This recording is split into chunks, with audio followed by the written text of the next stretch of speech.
Here's an article by Scott Riley. It was freezing that winter, and everyone was broke.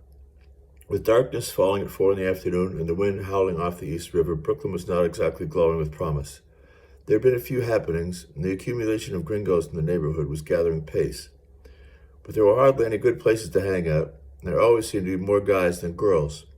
Being single just made it feel colder. The first time I saw Tony Millionaire was Halloween 1992 at a party in Williamsburg.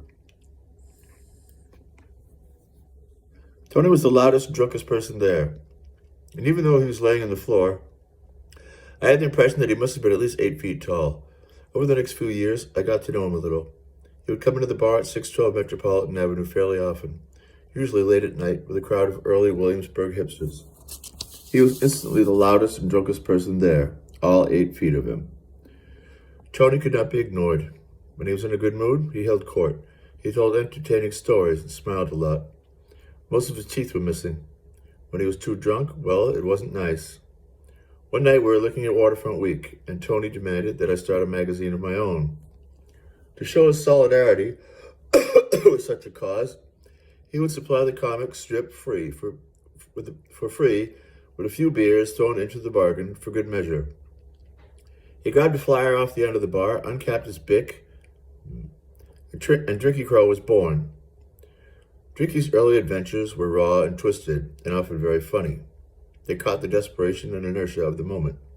Drinky Crow was Tony's avian alter ego.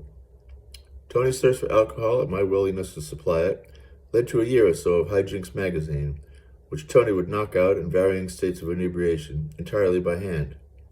I remember one time when Tony looked up from drawing and said to me, "Riley, you better hold on to these. They'll be worth a fortune someday."